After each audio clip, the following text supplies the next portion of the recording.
Gentiles amigos, bienvenidos a Mirada Profunda, este espacio de periodismo sin compromisos. Esta emisión la dedicaremos a la tragedia humanitaria provocada por Israel en la Franja de Gaza, en el Paso de Rafah, sin excluir lo que ha sucedido en la Cisjordania ocupada desde hace decenas de años. Es un privilegio darle la bienvenida a la doctora Nofret Berenice Hernández Vilchis. Ella estudió periodismo en la Escuela de Periodismo Carlos Septién García y desde ese momento se interesó por la Palestina histórica y la situación de violencia en Israel, territorios palestinos. Así que Nofret prosiguió sus estudios en el Colegio de México para especializarse en Medio Oriente en el Centro de Estudios de Asia y África. El currículum de la doctora Nofret Berenice Hernández Vilchis, que publica el Centro de Investigación y Docencia Económicas, el CIDE, señala que defendió su tesis doctoral sobre el proceso de profesionalización de los periodistas palestinos en marzo de 2015 por la Universidad de Aix-Marsella en Francia y, como decíamos, actualmente es postdoctorante de la División de Historia del CIDE. ¿Qué te digo, Nofret? Tu currículum es amplísimo, el tiempo no daría, pero qué honor, qué gusto que nos hagas el favor de estar con nosotros. Gracias por la invitación a este espacio. Al contrario, Nofret, son precisas las noticias que nos llegan desde la Franja de Gaza y desde Rafah, las noticias que nos llegan a Occidente. No, no del todo, depende por dónde te informes, ¿no? Si te informas por los medios, digamos, tradicionales de comunicación, que sean los hegemónicos, que además, a su vez, repiten la narrativa que viene de los medios hegemónicos o el mainstream media de lo que ahora se conoce como el norte global, pero que también puede ser, pues, los medios occidentales, pues, ¿no? No va a ser del todo precisa la información porque en realidad están siguiendo la propaganda de guerra israelí y americana, ¿no? Que es deshumanizar a los palestinos para justificar su exterminio y el exterminio de su cultura y de su identidad. Eh, Esto no es nuevo, o sea, que los palestinos hayan estado deshumanizados, no es nuevo, pues, en Israel o en Estados Unidos. De hecho, creo que Netanyahu quiso montarse en esta misma narrativa que George Bush inició el 11 de septiembre de 2001, cuando los ataques terroristas a Nueva York, de amalgamar, ¿no? Árabe con musulmán y musulmán con terrorista, cuando la mayoría de los musulmanes no son árabes, son de Indonesia, asiáticos, la mayoría de los, y hay árabes, pues, perdón, quiero decir, que son judíos o cristianos o ateos, o no, y bueno, también musulmanes, la mayoría de los árabes son musulmanes, pero no son la mayoría de los musulmanes en el mundo. Y, y bueno, también pensar que solo por ser musulmana es terrorista, pues es un discurso simplista, propagandístico y deshumanizante, porque, bueno, a Estados Unidos le vino bien no nada más para poder justificar su invasión a Afganistán, a Irak en 2003, Afganistán en 2001 y a Irak en 2003, sino también porque después de la caída del muro de Berlín y de la caída del bloque soviético, pues era, de alguna manera llenaba este vacío también, esta guerra contra el terrorismo, este nuevo enemigo público número uno, ¿no? Que ya no era un Estado con una ideología, ¿no?, comunista, sino eran estos grupos un poco por todos lados que tienen esta intención de acabar con los valores occidentales, lo cual, bueno, sí, en algunos casos son bastante radicales, como Al-Qaeda o Daesh, pero como que todos los musulmanes, o sea, amalgamar a todos los musulmanes en esos grupos es muy peligroso porque no es así, o sea, hay muchos musulmanes que también critican a estos grupos y que sufren las consecuencias del terror de estos grupos, ¿no? O sea, de hecho, la mayor parte de las víctimas de Daesh o de los talibanes o de Al-Qaeda está en esa zona, ¿no? En Estados Unidos, por más que los atentados, o sea, más sonados en nuestros medios de comunicación sean los que suceden en el occidente o el norte global, pero bueno, también ha habido atentados en esas partes del mundo y también, por ejemplo, Daesh asesina a todo aquel que ve como no lo suficientemente musulmán según lo que ellos consideran, ¿no? Entonces, son un grupo terrorista incluso para los propios musulmanes, ¿no? Entonces, eh, creo que todo esto sale de la esfera mediática del mainstream media, de los medios hegemónicos, y desafortunadamente un poco por cuestiones económicas, porque pues sí, muy pocos medios de comunicación mexicanos pueden mantener allá un corresponsal o mandar a un enviado, ¿no? Pues es más fácil consumir lo que nos da toda esta industria del norte global como información y repetir la narrativa, ¿no? Porque además también hay pocos especialistas en la región. Bueno, si conozco a casi todos los académicos que nos dedicamos a la región en el país, bueno, periodistas que sepan un poquito de árabe, poco vas a encontrar, ¿no? Entonces, los pocos mexicanos que van por allá es porque van por su cuenta, ¿no? Como Temoris Greco. Entonces, no es un poco también por esta cuestión económica, pero también es por pereza, ¿no? El querer indagar un poco más. Sin embargo, esto está cambiando, volviendo un poco al inicio, gracias a la presencia de Al Jazeera, que hace 20 años no era tan, pues sí, tan palpable, digamos, o sea, era más difícil acceder a los contenidos de Al Jazeera. Ahora incluso ya hay Al Jazeera en español, pero bueno, también puedes ver Al Jazeera en inglés en tu televisión y también a las redes sociales y que, por ejemplo, en el caso específico de Gaza, muchos periodistas, bueno, no es nuevo que los estén atacando, pero lo que sí es nuevo es que precisamente todos los medios de comunicación han sido, bueno, Al Jazeera e incluso AP en Jerusalén han sido expulsados por Israel con estas nuevas leyes, pues más cínicamente que van por la censura pues de los medios que los critican.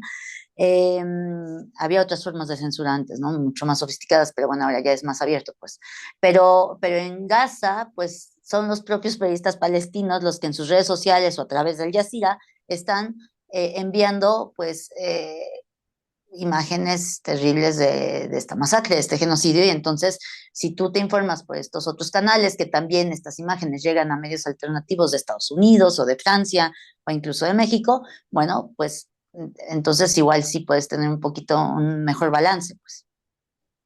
¿Por qué esta limpieza étnica y por qué este intento de exterminio de la población palestina?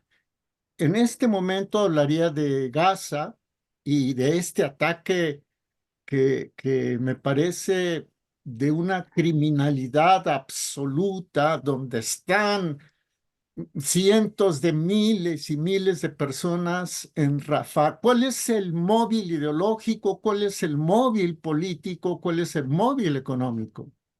Bueno, empecemos por el económico, porque siempre es lo más importante, ¿no? Y que tiene que ver con el político, la tierra y los recursos, ¿no? Los israelíes sionistas quieren más tierra para ellos, quieren seguir controlando los recursos, como el agua, por ejemplo, en 1967, además de invadir el Sinaí, que regresaron después de otra guerra, o sea, se la devolvieron a Egipto después de otra guerra en la península del Sinaí, no fue por las buenas. También invadieron, bueno, Gaza, Cisjordania, Jerusalén Este y los Altos del Golán que pertenecían a Siria, que siguen sin entregar, a pesar de que la ley, el derecho internacional así se lo exige, siguen sin entregarle a Siria. ¿Por qué? Porque así controlan el agua o sea, el lago Tiberíades o el mar de Galilea, como le quieran llamar, que surge precisamente en esa frontera que había entre Siria e Israel, y al tener ellos el control de los Altos del Golán, pues ya no tienen que discutir con Siria cómo van a repartir el agua que baja por el río Jordán, ¿no? Hasta el Mar Muerto. Entonces, es el control de los recursos. En ese caso, en Gaza ya se sabe que se encontró yacimientos de gas, ¿no? De gas natural, y que además también por los conflictos en Siria y con Rusia y todo, pues sería también no nada más el recurso, sino también a lo mejor la ruta para sacar algunas, sí, el gas natural quizás que venga de otros lugares amigos a Occidente y que no sean tan amigos de Rusia por ahí, ¿no? Entonces también las rutas comerciales. Y todo eso es lo que está detrás, lo práctico, ¿no? Y que yo siempre pienso que es lo que de verdad hay que tomar en cuenta, ¿no? Y no porque las narrativas no cuenten, yo me dedico a las narrativas, pero creo que las narrativas más bien sirven para justificar estas guerras y que, bueno, por supuesto, hay gente que sí cree en estas narrativas y que muere por ellas, ¿no? Pero finalmente los políticos les sirven para justificarlas y para que haya gente que esté dispuesta a luchar por estas cosas. Y entonces, allá yendo un poco a la cuestión de más de histórica, de origen, de la narrativa que justifica esto, bueno, sí, por un lado, al final hablaré un poco del islamismo, pero empecemos por la raíz de lo que creo que es claramente hoy el conflicto, que es el sionismo, que es el nacionalismo de los judíos de Europa, que estaban huyendo del antisemitismo en Europa del siglo XIX, son del siglo XIX, entonces principalmente el antisemitismo ahí se concentraba en la Rusia zarista, ¿no? Además en Europa del Este. Sin embargo, también, bueno, ya a principios del siglo XX empezó a aumentar el antisemitismo en el resto de Europa y acabó, como lo sabemos, con un holocausto. Y entonces, por eso es que fue tomando fuerza conforme fue pasando el siglo XX, este nacionalismo de los judíos de Europa, porque había judíos en el mundo árabe que pues, sí, o sea, no todo era idílico, pero vivían bien con sus, eh, eh, sí, con ciudadanos que en ese momento pues estaban formando los estados, ¿no? Pero bueno, vivían bien con sus compañeros cristianos y musulmanes hasta cierto punto y no estaban pensando en el sionismo, a lo mejor algunos ni habían oído hablar de él a principios del siglo XX, pero eso fue porque surgió en Europa, entre los judíos de Europa, que se dan cuenta de que necesitan a lo mejor un estado para evitar que esta persecución de la cual han sido pues objeto durante siglos y siglos en Europa, ¿no? Entonces, y entre más leo sobre el sionismo, desafortunadamente me doy cuenta que como que retoma precisamente, por eso también es importante decir, pues surge en el siglo XIX como otros nacionalismos, es el siglo de los nacionalismos, retoma como todas estas ideas racistas y supremacistas de los nacionalismos más radicales de Europa, ¿no? Entonces, se sienten europeos y judíos también, pero más que judíos religiosos, se sienten judíos nacionalistas que se identifican como un pueblo diferente, ¿no? Pero europeos también, ¿no? O sea, culturalmente europeos. Y así es como van a instalarse con el apoyo de Gran Bretaña primero y ahora de Estados Unidos a esta región del Medio Oriente para civilizar a esos árabes salvajes, ¿no? Entonces, y ahorita tenemos lo peor de ese sionismo, ¿no? Finalmente, no es casualidad que sean los nacionalismos, y yo no tengo nada en contra de los nacionalismos, pero sí los nacionalismos chauvinistas, racistas, supremacistas, radicales, los que lleven a cabo genocidios. Fue el primero en el siglo XX, porque no fue el primero en la historia, pero el primero en el siglo XX fueron los jóvenes turcos, que tampoco eran muy religiosos, de hecho eran bastante seculares, fueron los que establecieron la República Turca a la usanza europea, con leyes francesas, pero ellos durante la Primera Guerra Mundial utilizando el Islam también como narrativa de identidad para justificar su genocidio a los cristianos, principalmente a los armenios, pero a los cristianos que todavía eran parte del imperio, llevan a cabo este genocidio. Y después son los nazis, que son también este nacionalismo a ultranza en Alemania, de los arios, ¿no? Es supremacista, que lleva a cabo durante la Segunda Guerra Mundial el genocidio de los judíos y de otros grupos, ¿no? Que veían como inferiores, pero bueno, principalmente de los judíos, y también, y ahora es este sionismo que ahorita está en su peor momento, o sea, lo han dicho desde antes que empezara este genocidio, y ahorita voy a la limpieza étnica, que es el gobierno más fascista y supremacista que han tenido, y racista, y, ¿no?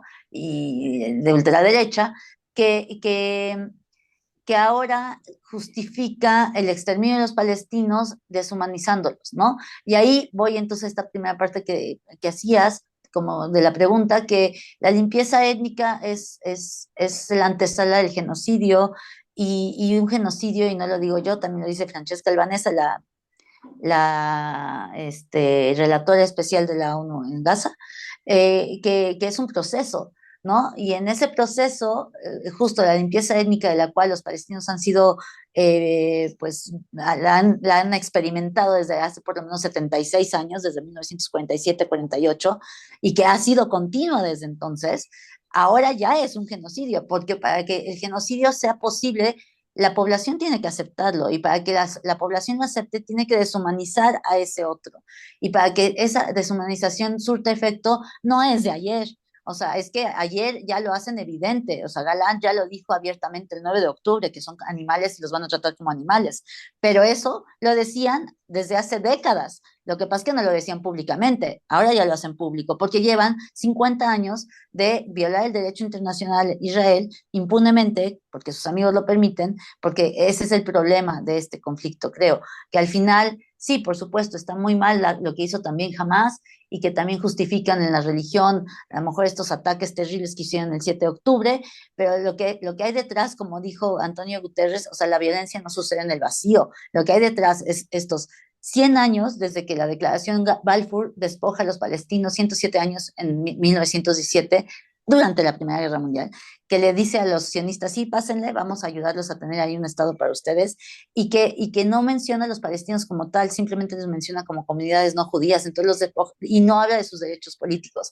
Entonces está sentando las bases para su despojo, el despojo de sus derechos políticos y de sus tierras, que comienza en 1947-48 con la limpieza étnica, que continúa hasta nuestros días. Y luego en 1967, en la guerra de los 6 días para la propaganda israelí, eh, eh, que se queda que sigue ocupando esos territorios hasta nuestros días, a pesar de que la ONU le dice todo el tiempo que tiene que devolverlos porque ya no se acepta que tengas que ganes más territorio por guerra, y Israel, y que no debe permitir que haya más colonos asentándose en Cisjordania o en Gaza, y a pesar de eso lo siguen haciendo, pues entonces está violando el derecho internacional todos los días desde hace 57 años Israel y viven bajo ocupación los palestinos. Y luego vienen los acuerdos de Oslo y son 30 años desde entonces que este apartheid, que creo que yo existía desde un inicio, había semillas de apartheid en las leyes israelíes, pero que ya se institucionaliza y se normaliza con el fracaso de Oslo, que lleva 30 años básicamente de ser un fracaso y que por cierto Netanyahu fue uno de los principales actores para que esto fuera un fracaso.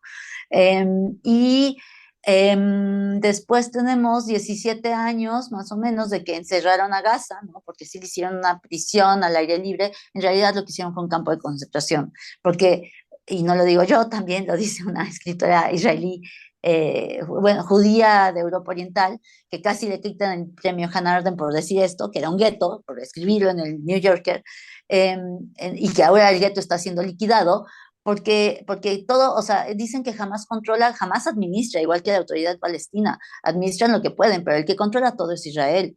Por eso es que es una apartheid. El que controla todo es Israel. Controla incluso las calorías que entraban a Gaza antes del 7 de octubre. Para 2017 ya no tenían suficiente agua potable, ya había una crisis de agua potable. Ningún barco se podía acercar sin que Israel lo permitiera, ¿no? A las costas de Gaza. Eh, en 2010 recuerdo que hubo un intento de llevar ayuda humanitaria por ahí y mataron a 9 turcos que iban en uno de estos barcos, ¿no? Eh,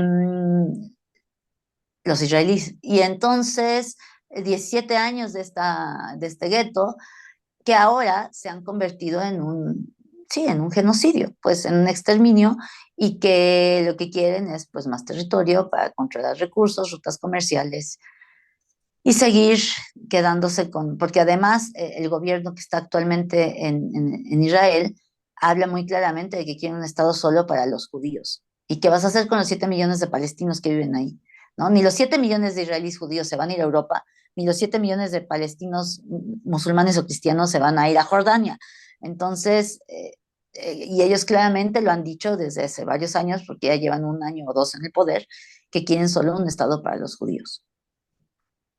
¿Y qué va a pasar con los palestinos si es que Netanyahu y sus secuaces, perdón, voy a hablar de manera más, Netanyahu y sus colaboradores se salen con la suya, con el apoyo de Estados Unidos, del Reino Unido, etcétera. ¿Qué pasaría con esos 7 millones de palestinos? Dicho de otra forma, o agregándole a la pregunta, Nofret, ¿hay alguna solución viable? Es una pregunta que te han hecho mucho. Sí, bueno, antes que nada hay que sacar a Netanyahu del poder. No creo que sea el único problema, o sea, sí es uno de los principales problemas, pero después viene el tratar de desendoctrinar a la mayoría de la población israelí, porque por supuesto que hay una minoría dentro y fuera de Israel, judíos pues dentro y fuera de Israel, israelíes dentro y fuera de Israel, porque no todos los judíos tienen la nacionalidad israelí, que se están manifestando en contra de esto que está pasando y que están diciendo que en su nombre, pero es una minoría, sobre todo dentro de Israel, y que también está siendo silenciada y atacada y reprimida, ¿no?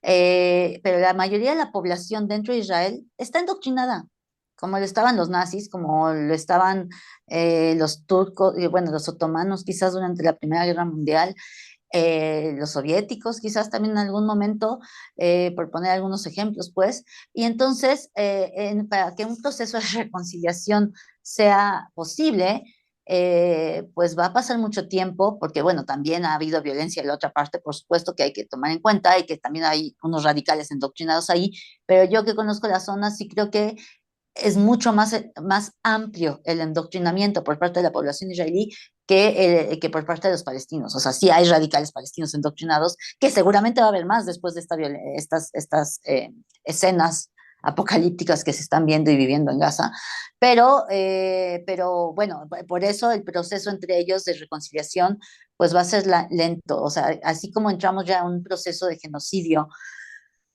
pues en ese proceso tampoco se sale, o sea, aunque mañana caiga Netanyahu y aunque mañana haya un cese del fuego, pues el proceso de genocidio va a seguir, desafortunadamente, por un tiempo, o sea, esta violencia tan fuerte, porque los colonos israelíes están actuando impunemente en Cisjordania, quemando olivos, quitando casas, despojando a más palestinos de sus casas, matando palestinos, incluso israelíes quemaron 2 veces la, las oficinas de la UNRWA, que es la Agencia para los Refugiados de Palestina, en Jerusalén Este, que está en Jerusalén Este, la quemaron 2 veces y la segunda vez decidieron cerrarla porque tienen ahí una estación de gasolina, yo no sabía, para los coches, ¿no? Y empezaron el fuego cerca de esa estación. Eso pudo haber sido una catástrofe. Entonces dijeron, bueno, como además la policía israelí y las autoridades israelíes no nos están protegiendo de sus ciudadanos radicales que nos están prendiendo fuego a la oficina, pues mejor nos vamos porque no vamos a poner en riesgo a nuestra gente, ¿no? De por sí ya han matado a muchos de la UNRWA en Gaza. 190 estaba leyendo hoy, 150, algo así. Eh, y bueno, esto es para pensar que el proceso de reconciliación, como después de cualquier genocidio, va a tomar tiempo y que pensar en un estado, 2 estados, confederación, pues lo que ellos quieran, pero que no va a ser de la noche a la mañana y que se tiene que ir en ese sentido. O sea, que para no repetir los errores de Oslo, se tiene que pensar que esto no va a ser de, ay, sí, mañana ya tenemos un Estado palestino y ya está. A lo mejor tenemos mañana un Estado palestino, pero ¿qué va a haber para que puedan, ¿no? Volver a confiar el uno al otro? Este, em, y por el otro lado, o sea, creo que para detener lo más inmediato que es a Netanyahu y a su gobierno, que claramente son el principal obstáculo para empezar, digamos, este proceso de reconciliación, eh, pues Biden, o sea, no sé, es que ya no sé qué pensar, o sea, ya no sé si Trump va a ser candidato o no después de que lo acaban de encontrar culpable de todos los cargos ahorita, al sionista Biden y al racista Trump, que Trump es racista parejo, ¿eh? O sea, eso sí, antisemita, islamófobo, antilatino, ¿no? Un fascista, está loco, pero bueno, el punto es que al menos tienes a este que es claramente racista y al otro que precisamente eso es lo que este conflicto a nivel internacional, creo que por eso es tan, más allá de que si la Tierra Santa y las narrativas religiosas y todo esto, se ha hecho tan tan fuerte, a pesar de los 8 meses no cesan las protestas, ¿no? Incluso surge el movimiento de estudiantes en Estados Unidos, que es replicado en otros lugares. Es porque lo que se está jugando en Gaza, y eso también lo escuché de Ilan Pappé, que es historiador israelí, de la Universidad de Haifa, pero que se tuvo que autoexiliar a Exeter en Inglaterra después de que escribió su libro La limpieza étnica de Palestina. Él decía que aquí se está jugando algo universal, y es cierto, porque está quedando al desnudo, para los que no lo habían visto, la hipocresía de nuestro sistema internacional. Es decir, el derecho internacional entonces está bien si es para mis enemigos o para los países pobres del sur global, si se aplica para ellos, los países de África o Latinoamérica bananeros, ¿no? Pero si es para que se aplique contra mí o contra mis amigos, entonces no, ¿no? Y eso, por supuesto, puede dejar precedentes entonces vamos a entrar en un momento, si esto queda impune, en el que pues ya sea la ley del más fuerte, porque si Israel puede quedar impune con sus crímenes de guerra, ¿por qué no lo va a hacer Putin o China o cualquier otro país, pues, ¿sabes? Entonces, y además estamos viendo una vuelta a los fascismos también en Europa y en muchas partes del mundo. Entonces, ¿por qué no van a cometer crímenes contra su propia población si ya el derecho internacional, pues ya vimos que no aplica, ¿no? O sea, realmente no aplica. Entonces, creo que más que pro-Palestina o pro-Israel, porque además ambas poblaciones están sufriendo finalmente, aunque haya una simetría, eh, hay que pensar esto como más bien si somos de verdad pro derechos humanos o pro derecho internacional o pro orden, digamos, internacional de alguna manera, o pro bélicos, ¿no? Y entonces Biden podría detenerlo, pero no veo que lo detenga, ya pasaron 8 meses, ¿no? Trump ha dicho que no los va a detener, y aunque Trump en sus discursos es mucho peor que Biden, también creo que es tan egoísta que muy probablemente sí se atreva a dejar a Netanyahu solo cuando vea que eso le está pesando. Entonces, o sea, puede parecer paradójico, pero yo veo quizás un poquito más de esperanza a que Trump lo pare, a que lo hagan a Biden. Y no porque sea muy pro-palestino, no, es por sus propios intereses, ¿no? Y es que lo que hay que hacer, ya que ellos no lo están haciendo, es seguir presionando a nuestras instituciones y a nuestros gobiernos para seguir aislando a Israel, que él lo está haciendo muy bien solito. Israel se está aislando solito, ¿no? Es evidente que su imagen no va a ser la misma que era antes del 7 de octubre, que para los que no habían visto que esto era una apartheid y un proyecto colonialista de asentamiento al estilo europeo del siglo XIX en pleno siglo XXI, pues ahora está quedando claro, y que por más grave que sea lo que haya, o sea, que sí es grave lo que hizo Hamas, pues no lo quiero minimizar, pero ellos no son un Estado, no representan a ningún Estado. Estaban viviendo en un estado de excepción, que es un campo de concentración, no para justificar su violencia, pero para entender de dónde viene y para comprender por qué, o sea, aunque está muy bien que a ellos también se les vaya a juzgar, de hecho también va a haber a lo mejor órdenes de arresto para algunos líderes de Hamas, ¿no? Pero como individuos, porque no son un Estado. Y Israel es un Estado que debería adherirse a las normas del derecho internacional como cualquier otro Estado. Y no por criticarlo por eso, uno es antisemita, porque es muy diferente el judaísmo del sionismo. El judaísmo es la cultura, la religión, y el sionismo es este movimiento nacionalista que surgió en el siglo XIX entre los judíos de Europa, que muchos de ellos, como Netanyahu, ni siquiera son muy religiosos, ¿no? Son bastante seculares. Eh, entonces, yo creo que sin Biden podría hacer algo, o sea, de verdad, Estados Unidos, que es el principal aliado porque les manda armas y dinero y lo sigue haciendo, al igual que Alemania, que es el segundo, creo, podrían hacer algo si dejan de mandar armas y dinero, ¿no? Pero ya si ellos no lo hacen, pues hay que seguir presionando nosotros como podamos, creo, para que paren y se vean obligados a negociar. Una última pregunta. ¿La Corte Internacional de Justicia tiene jurisdicción sobre Netanyahu, sobre Yoav Galant y sobre los funcionarios israelíes que han ordenado la limpieza étnica y el genocidio en Gaza?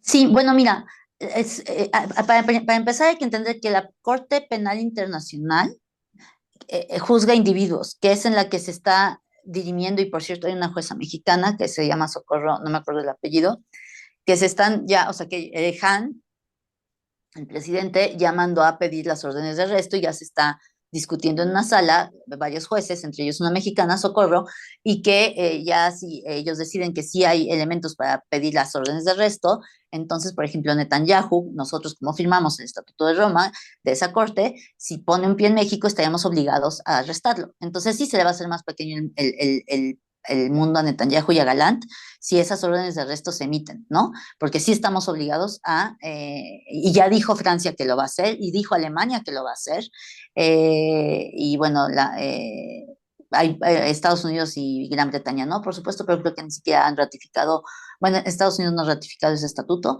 y tampoco Israel, por supuesto, pero bueno, hay otros países que dijeron que sí lo van a hacer y estamos obligados, ¿no? Entonces, eso es por un lado, pero ese juzga individuos, y por eso ahí también están Haniyeh y otros dos líderes de Hamas. Y en el caso de la Haya, que es bueno, la que se conoce como la Haya, que es la Corte Internacional de Justicia, esa juzga a los estados. Entonces ahí no se puede juzgar a Hamas o a la autoridad palestina como tal, porque no son todavía, no representan a ningún estado. Sí se puede juzgar a Israel, porque es un estado, que es lo que Sudáfrica finalmente metió este caso de genocidio, al cual se adhirió México esta semana, eh, junto con Nicaragua, Colombia y Libia, ¿no? Son ya los 5 países que están ahí en ese juicio. Y eh, en ese caso, si, o sea, la verdad ahí no sabría decirte, también en todo caso, tiene un peso simbólico, ¿no? Porque si se encuentra, como ya se han encontrado algunos elementos de genocidio y por lo tanto sí se está discutiendo, o sea, todavía esto puede llevar años, ¿no? Pero a lo mejor más que ahí encarcelar a algunos individuos que también puede resultar como parte del juicio quizás, ¿no? Enjuiciarlos y encarcelarlos, también es a lo mejor como qué es lo que tiene que hacer el Estado agresor para resarcir un poco, no sé, o sea, quizás también vaya un poco por ahí, ¿no? Cómo resarcir el daño hecho desde el Estado, a quien le toque estar en ese momento en el gobierno, ¿no? Entonces, eso de todos modos va a faltar, va a pasar todavía pues algunos meses, quizás años, para que se termine este juicio, eh, pero finalmente está afectando la imagen internacional de Israel, y eso es bueno en el sentido en el que eh, pues de alguna manera los puede orillar a decir, bueno, está bien, ya vamos a parar y vamos a negociar, porque también surgió esta semana el escándalo, y ayer,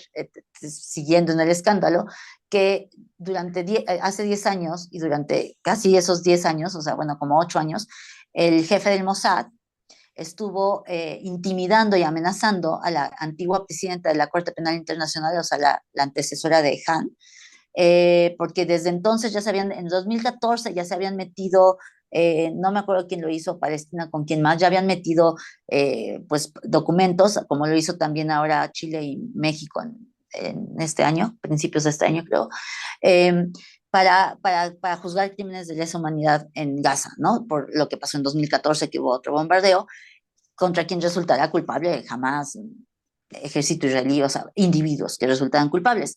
Y no se había dado ninguna resolución en 10 años, y había muchas críticas a eso, porque incluso Han se veía como alguien cercano a Estados Unidos y a Israel y no sé qué, pero ya salió el escándalo, que fue porque estuvieron, o sea, a pesar de que sí había intención de la mujer que estaba antes de Han de llevar esto a juicio, la estuvieron amenazando los del Mossad, que si lo hacía, pues podía ser en detrimento de la seguridad de su familia.